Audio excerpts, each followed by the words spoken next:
오늘도 우리 아름다운 꿈의 교회에서 함께 성삼위 하나님께 예배드리는 모든 믿음의 가족 여러분들께 우리 하나님이 주실 말씀의 은혜가 풍성히 임하는 복된 이 시간이 되실 수 있기를 간절히 소원합니다.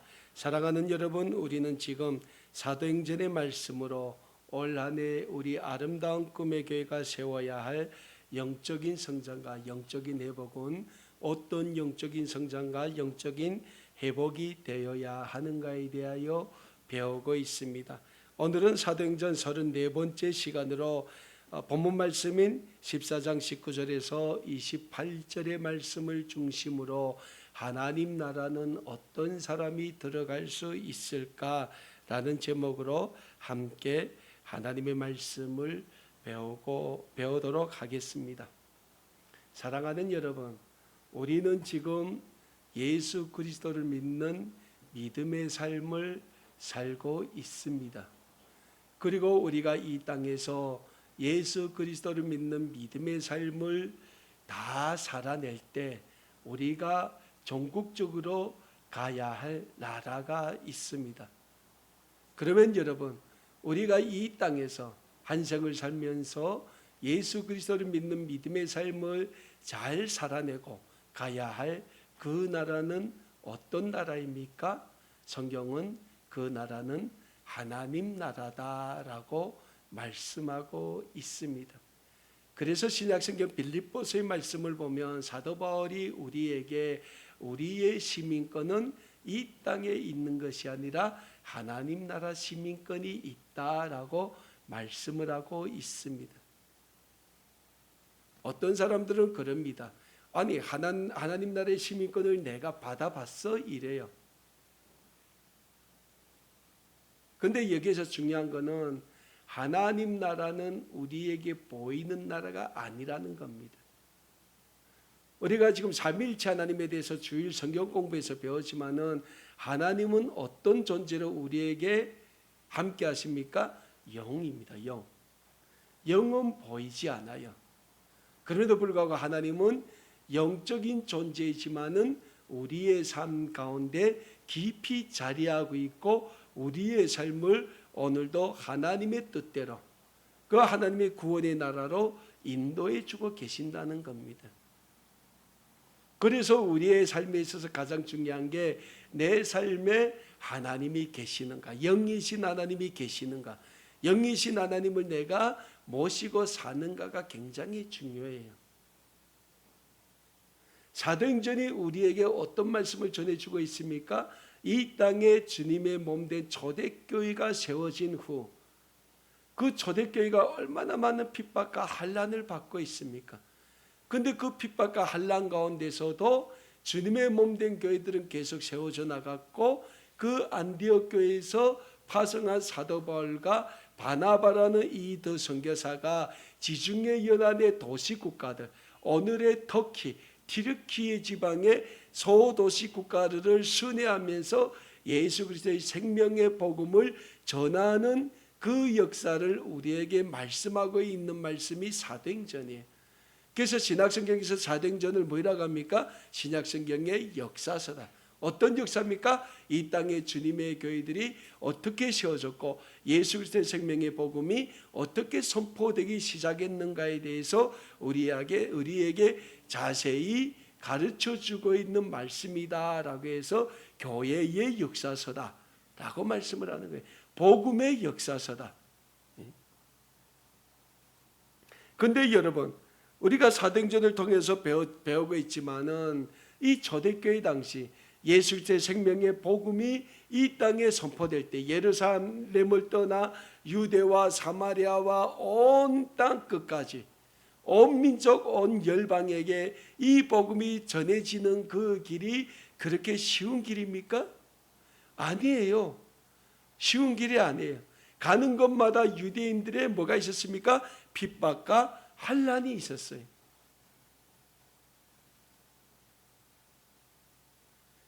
오늘 우리가 배운 본문 말씀에서는 이 사도 바울과 이 바나바가 이고니온에서 주의 말씀을 전합니다. 그러다가 어떻게 됩니까?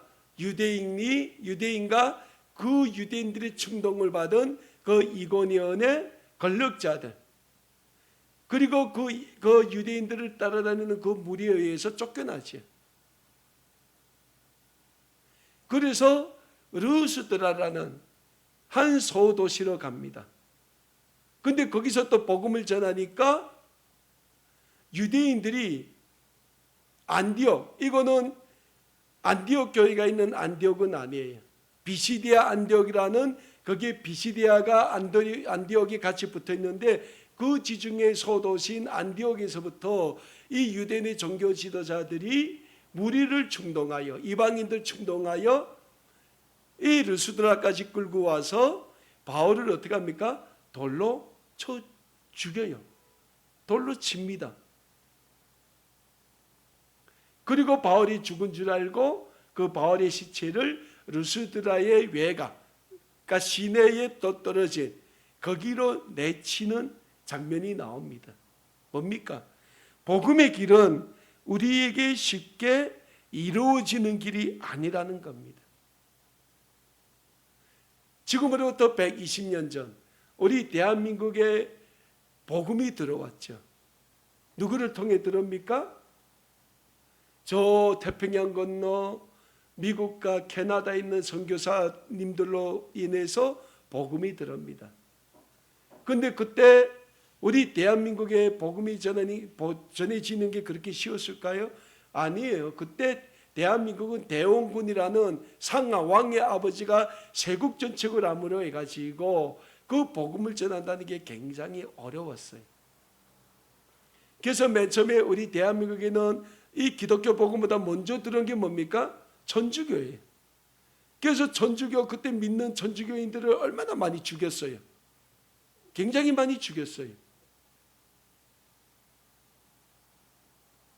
우리 한반도에 기독교 복음이 들어오기 시작하면서 한반도가 또 어떻게 됩니까? 일제위에서 병합되지요. 그래서 일제 식민지 통치하에 놓이게 됩니다.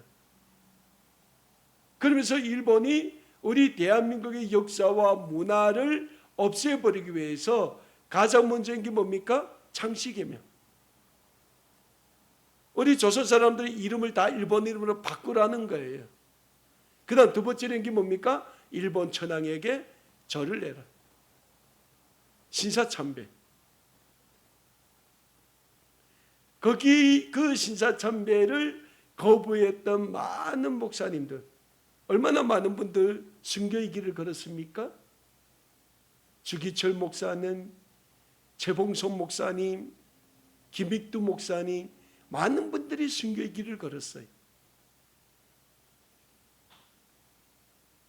그리고 45년 8.15 해방이 오니까 북한 땅에는 누가 들어옵니까? 김일성이 들어와요. 또 김일성이 북한의 모든 기독교를 다 탄압해요. 그래서 그때 많은 북한의 기독교인들, 오늘 영락교회를 세운 한경진 목사님 비롯해서 많은 북한 지역의 목사님들이 남한으로 내려와요. 그래서 6.25 전쟁의 그 어려운 환경 가운데서도 교회를 짓고 선한 사마리아인의 마음으로 구제하고 예수 그리스도의 사랑을 베풀고, 그러한 가정으로 인해 가지고 오늘의 한국교회가 일어설 수 있었다는 겁니다. 뭡니까 여러분? 복음에는 환난과 핍박이 따른다는 거예요. 요즘 우리 현대사회에 들어와서 많은 기독교인들이 너무 편해요. 얼마나 편합니까? 요즘 예수를 믿는다고 누가 탄압합니까? 핍박합니까? 안 해요. 환경이 이렇게 바뀌다 나니까 요즘 현대사회에 들어와서 뭐가 떨어집니까? 복음화율이 굉장히 떨어진다는 거예요. 안 믿는 거예요. 왜? 나한테 어려운 게 없는 거예요. 여러분, 제가 묻겠습니다. 여러분 살아가는데 어려움이 있습니까? 없어요. 크게 북한에 비하면. 좀 어려움이 있으면 우리 남한 사람들 다 돈이 없겠죠. 돈이 없겠죠. 그거 내놓고는 어려움이 없어요. 요즘 기초생활수급비도 1인당 70만 원이래요. 많이 올랐어요. 제가 왔을 때 저는 기초생활수급비 딱 2달 타봤는데 얼마 전지 알아요? 40만 원. 그러다 2달 만에 내가 연세대학교에 취직하니까 사대보험 드니까 바로 자르더라고요. 그리고 신학교 갔죠? 대학원이라고 안 줘요. 저는 딱 2달 타봤는데 요즘은 한 달에 기초생활수급비도 70만 원을 올랐대요. 식구가 많으면 더 오르는 거예요. 네? 그럼 우리가 한 달에 얼마 씁니까? 뭐 지 월세비, 뭐 관리비 내놓고 통신비 내놓고 뭐 먹고 사는 거 내놓고 뭐 얼마 듭니까? 네? 부족함이 없는 거예요. 그러니까 내가 예수를 믿기는 믿는데 내가 왜 예수를 믿는지 모르는 거예요. 왜? 절박함이 없다는 거예요.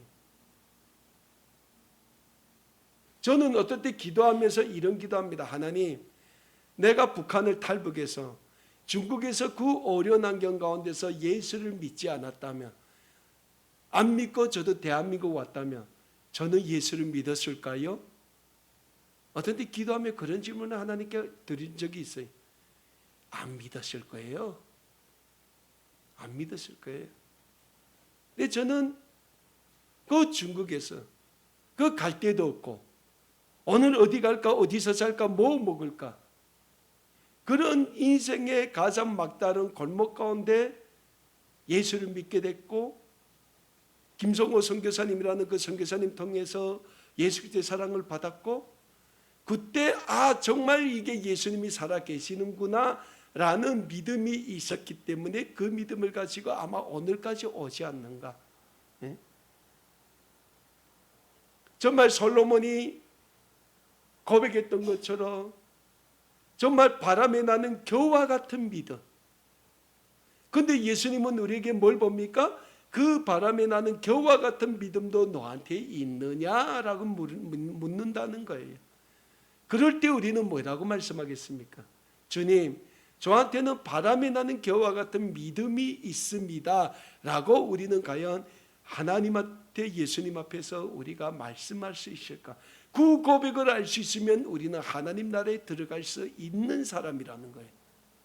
근데 과연 우리가 이 땅에서의 삶을 다 마치고 예수님 앞에 섰을 때 예수님이 우리한테 물어봅니다. 너는 이 땅에서 살 때 나를 얼마나 잘 믿었냐라고 물어보실 때, 주님, 저는 그래도 주님에 대한 믿음이 바람이 나는 겨만큼은 있었습니다 라고 고백할 수 있을까라는 거예요. 많은 사람들이 착각하는 게 나는 예수님을 믿어 라면 하나님 나라에 들어가는 줄 알아요. 아닙니다. 하나님 나라는 내가 믿는다고 들어가는 게 아니에요.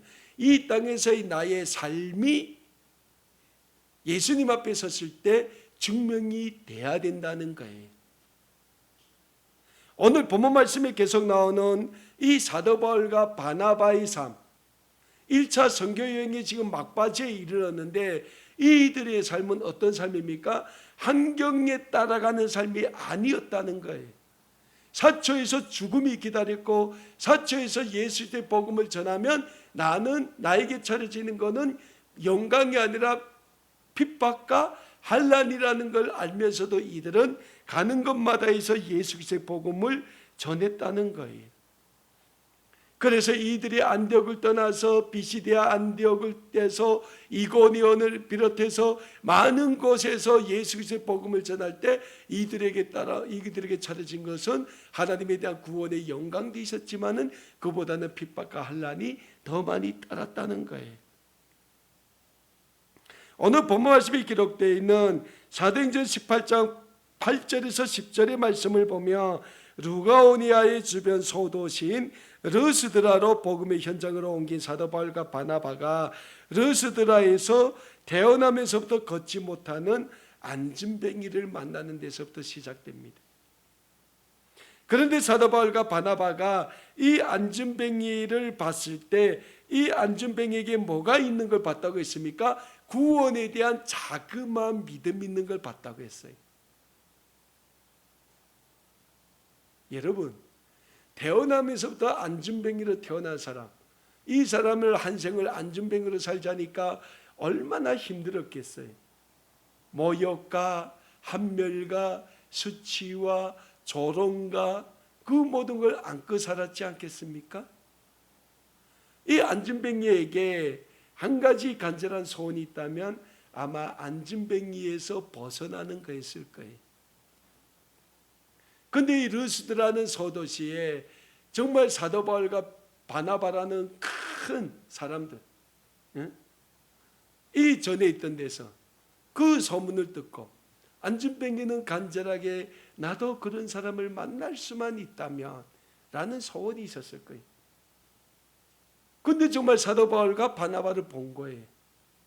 그러니까 안진뱅이에는 저를 살려주십시오라는 그 간절함이 있었어요. 여러분, 뭔가 간절하게 바라는 사람은 그 얼굴을 보면 그 얼굴에 그 간절함이 보인다지 않아요. 그래서 사도 바울과 바나바가 이 태어나면서부터 안진뱅이로 태어난 사람을 딱 봤는데 구원에 대한 믿음이 조금 보여. 그것도 크게 보인 게 아니라 조금 보였더라. 그 자그마한 믿음을 보고 사도 바울과 바나바가 그 안진뱅이에게 기도했을 때 어떤 일이 납니까? 이 안진뱅이가 그 태어나면서부터 그 안진뱅이에서 벗어날 수 있는 구원의 은혜를 받았다는 거예요. 그리고 이 안진뱅이를 고친 그 사건으로 인하여 이 르스드라에서 이 사도 바울과 바나바가 복음을 전하는데 두 가지 역할을 해요. 한 가지 역할은 뭡니까? 이 안진뱅이를 고침을 해가지고 사도 바울과 바나바가 그때 당시 헬라 문화, 로마의 그 철학에서 비롯된 신적 전설이 있어요. 제우스, 하늘의 지배자 제우스 신이라는 소문이 나기 시작했어요. 그것이 복음의 확장성에 있어서 큰 역할을 합니다. 또 다른 작용이 뭡니까? 그로 인해서 유대인들이 사도 바울을 돌로 치게 됩니다. 그러니까 구원의 영광에는 고난과 핍박이 같이 온다는 거예요. 그래서 성경의 많은 부분 보면 하나님 앞에 크게 쓰임받은 분들은 연단의 기간, 시험의 기간, 환난의 기간을 같이 겪었고 그 기간을 통과했을 때 하나님의 구원의 영광을 쓰임받는 걸 우리가 많이 보게 되지 않습니까? 그 중에 우리가 누굴 봅니까? 욥이 얼마나 많은 고난을 받아요. 동방의 우인이요 동방의 제일 가는 부자였던 욥이 하루아침에 그 사탄에 의해서 그 재산이 다 날아가고 자녀들이 10자녀들이 다 죽고 온몸에 오늘로 말하면 피부병, 악성 피부병 거기에 와가지고 깨진 기아증으로 온몸을 긁었다고 했어요. 욥의 아내는 욥에게 뭐라고 합니까? 네 하나님을 저주하고 죽어라. 그리고 도망가요. 그럼에도 불구하고 그 욥이 그 고난과 환난을 이겨낸 가운데 어떻게 됩니까? 욥이 그 금과 같이 연단되어 나왔을 때 하나님은 욥을 이전보다 더 큰 사람으로 들어 사용하게 됨을 우리는 욥기서를 통해서 알고 있지 않습니까? 예레미야 선지자가 얼마나 많은 고난을 받았어요? 다니엘 얼마나 많은 고난을 받았어요? 수 없는 사람들이 그런 고난을 받았어요. 사복음서에 나오는 예수님의 12 제자들 어떻게 됩니까? 다 마지막에는 순교의 길을 걸어요. 그래서 우리가 하나님 나라에 들어가는 그 길은 그렇게 쉬운 길이 아니다. 내가 예수를 믿는다고 만날 자랑질한다고 하나님 나라에 들어가는 건 아니라는 거예요. 이 땅에서 나의 그 삶의 중심에 내가 예수님을 얼마나 믿고 그 예수님의 구원의 영광을 위해 내가 얼마나 나의 삶을 드렸는가 라는 것이 예수님 앞에 섰을 때 우리가 하나님 나라에 들어갈 수 있을까 없을까 라는 그 기준을 결정하게 된다는 겁니다. 어느 루스드라에서 지금 주의 복음을 전하는데 지금 안전병기를 고쳤죠. 그러니까 루스드라 사람들이 신들이 사람의 형상을 하고 우리에게 왔다라고 소문을 내기 시작합니다. 오늘 사도행전 14장 11절과 12절 보니까 이런 말씀이 있습니다. 무리가 바울의 한 일을 보고 루기오니아 방언으로 소리질러 이르되 신들이 사람의 형상으로 우리 가운데 내려오셨다 하여 바나바는 저수라 하고 바울은 그 중에 말하는 자이므로 헤르메스라 하더라. 이게 로마 철학에서 비롯된 그 신들의 전설이 있어요. 올림푸스를 중심으로 한 하늘의 올림푸스라는 신들의 나라가 있는데 거기에 있는 신들을 해가지고 이 전설이 오늘도 이 로마 이태리 이쪽에서는 오늘도 내려오고 있지 않습니까? 그래서 당시 로마의 지배를 받던 이 지중해 연안의 소도시 국가들에는 제우스를 숭배하는 제우스 신당들이 있었어요. 이 르스드라에도 있었어요. 그러니까 이 르스드라에 있는 제우스 신당의 그 제사장이 그 소문을 듣고 사도 바울과 바나바를 찾아와서 그 제우스 신당에 모시고 가서 제사를 지내겠다고 해요. 왜? 신이라는 거예요. 신. 예? 그런데 사도 바울과 바나바는 어떻게 합니까? 이 사건을 예수 그리스도의 생명을 전하는 그 기회로 활용을 해. 여러분들아, 나는 여러분들이 말하는 신이 아니다. 네? 그러면서 하나님에 대한 하나님의 말씀을 전하기 시작합니다.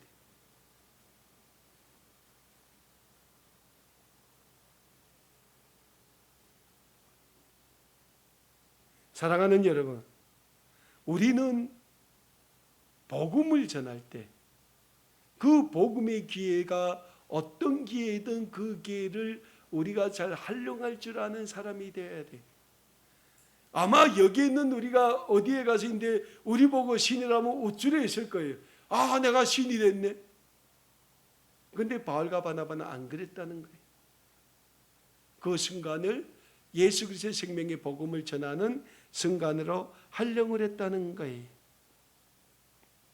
그래서 그들은 그 자신들을 신이라 외치는 그들에게 얘기합니다. 너희가 어찌하여 이런 일을 하느냐? 우리도 여러분들과 같은 성정을 가진 사람들이라.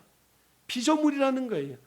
여러분에게 복음을 전하는 것은 이런 헛된 일을 버리고 천지와 바다와 그 가운데 만물을 지으시고 살아계신 하나님께로 돌아오게 하려 함이라. 창조주 하나님에 대해서 역설을 하고 있는 겁니다. 하나님이 지나간 세대에는 모든 민족으로 자기들의 길들을 방임하셨으나 그러나 자기를 증언하지 아니하신 것은 아니니 곧 여러분에게 하늘로부터 비를 내리시며 결실기를 주시는 선한 일을 하사 음식과 기쁨으로 여러분의 마음을 만족하게 하셨느니라 하고 이렇게 말하여 겨우 무리를 말려 자기들에게 제사를 못하게 했다라고 오늘 본문 말씀에서는 우리에게 말씀하고 있지 않습니까? 지금 사도 바울과 바나바는 자신들을 찾아와 제사를 드리려는 르스드라의 제우스 신당의 제사장과 그를 따라 무리에게 자신들은 그들과 똑같은 선정을 지린 피조물 사람들이라는 사실, 다시 말씀드려서 사도 바울과 바나바는 창조주가 아닌 피조물이라는 사실과 태어나면서부터 안전병이로 태어난 사람을 고치신 분은 자기 자신들이 아닌 온 우주 만물을 창조하신 창조주 하나님이시라는 사실, 하나님은 사도 바울과 바나바를 이용하여 안전병기를 고치신 것은 지금 우상숭배를 하고 있는 르스드라의 사람들을 하나님께로 돌아오게 하여 하나님의 구원의 백성으로 만드시기 위해서임을 분명히 선포하고 있습니다.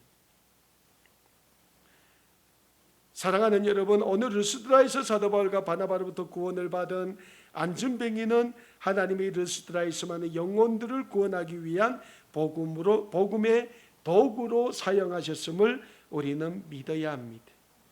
그리고 이렇게 살라미아, 비시디아, 안디옥과 이고니온에 이어 르스드라에서도 사도 바울과 바나바의 복음이 계속 확장되어 나가자 유대인의 지도자들이 이 비시디아 안디옥과 이고니온에서부터 사람들을 충동에 끌고 와 사도 바울을 돌로 치는 사건이 일어나게 됩니다.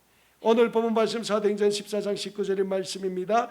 유대인들이 안디옥과 이고니온에서 와서 무리를 충동하니 그들이 돌로 바울을 쳐서 죽은 줄 알고 시외로 끌어내치니라 라고 말씀하고 있어요.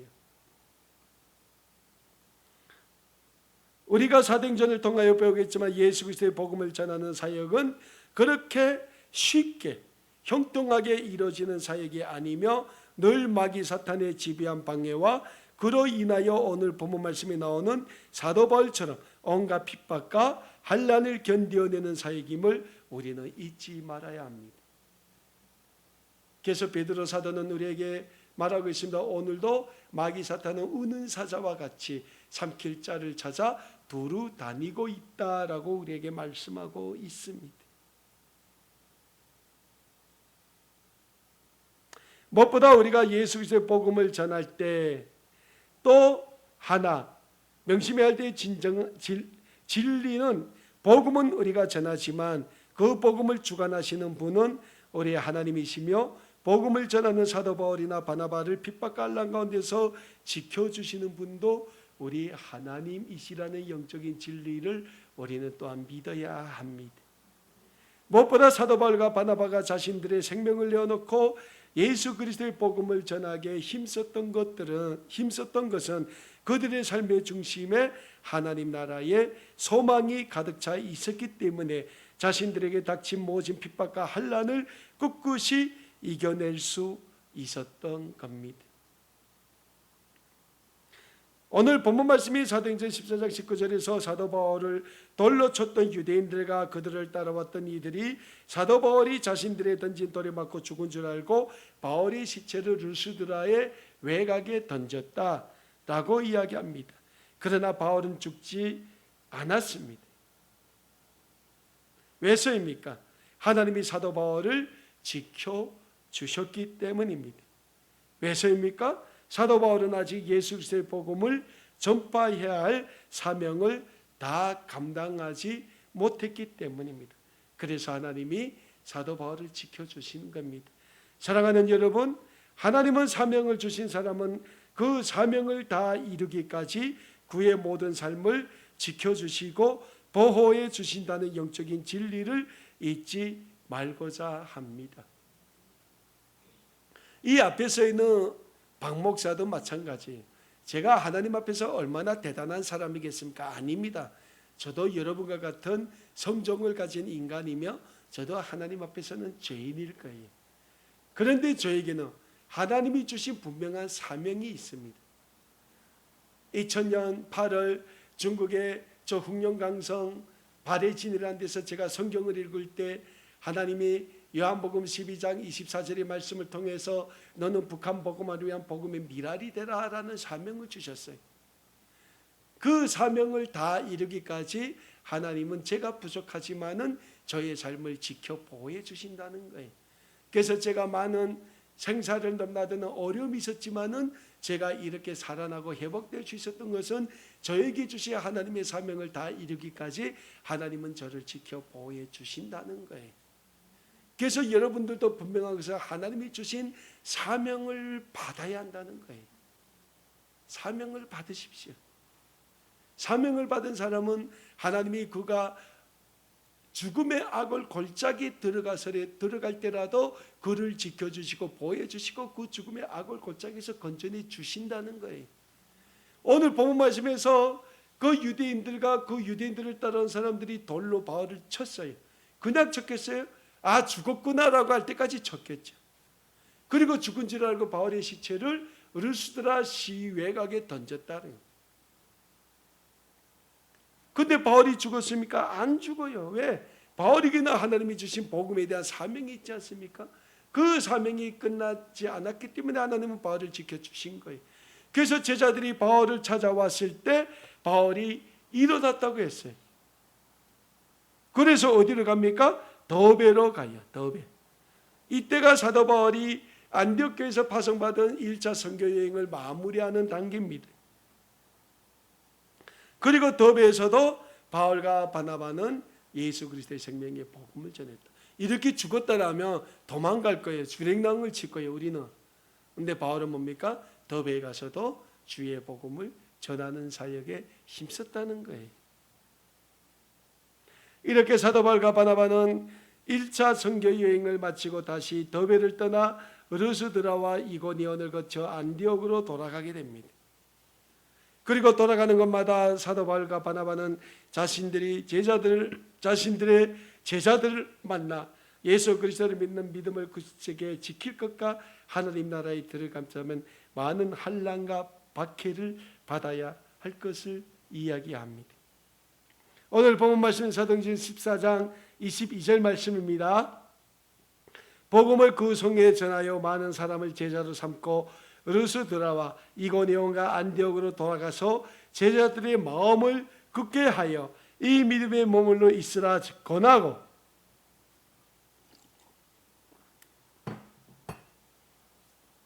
또 우리가 하나님의 나라에 들어가려면 많은 환난을 겪어야 할 것이라 하고 라고 사도 바울이 말씀하는 걸 우리는 찾아보게 됩니다.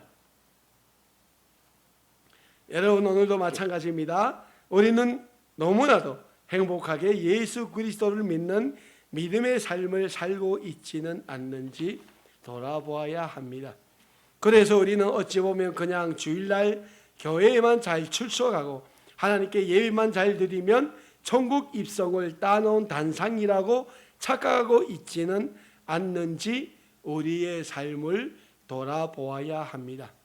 예수님은 신약성경 마태복음 5장 3절에서 심령이 가난한 자가 천국에 들어갈 수 있다라고 말씀합니다. 여기서 심령이 가난한 자는 자기 자신의 의를 버린 자, 자기 것을 자랑하지 않는 겸손한 자, 늘 하나님 나라만 소망하며 하나님 앞에서 죄인임을 고백하며 사는 자를 뜻합니다. 그리고 우리도 예수님이 말씀하신 심령이 가난한 자, 요한계시록의 말씀처럼 물질 만능주의 이 세상이 주는 온갖 유혹을 다 이기고 승리하심으로 영원한 하나님의 나라 천국의 소망을 가지고 살아가는 우리 아름다운 꿈의 교회 모든 믿음의 가족들이 되실 수 있기를 주님의 이름으로 간절히 소원합니다. 그러자면 무엇보다도 우리에게 필요한 것, 하나님 나라의 소망을 가지고 살아야 한다는 겁니다.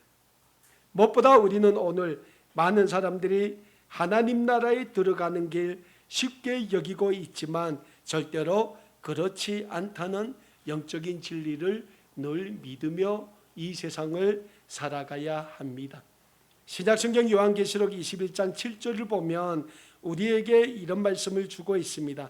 이기는 자는 이것들을 상속으로 받으리라. 나는 그의 하나님이 되고 그는 내 아들이 되리라.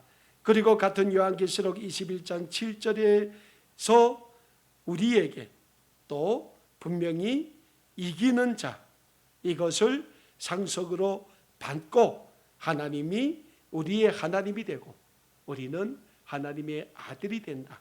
이 말씀을 우리는 분명히 기억하고 사도 바울과 바나바처럼 기독교 2000년 역사에서 이 세상의 유혹을 이겨내고 예수 그리스도의 믿음을 지킨 성도들처럼 이 세상의 온갖 핍박과 환난을 이겨내고 예수 그리스도의 믿음을 온전히 지켜냄으로 말미암아 우리에게 주신 북한 복음화를 위한 귀한 사명 마지막까지 잘 이룰 수 있는 우리 모든 믿음의 가족들 되실 수 있기를 다시 한번 우리 주 예수 그리스도 이름으로 간절히 소원합니다. 기도하겠습니다.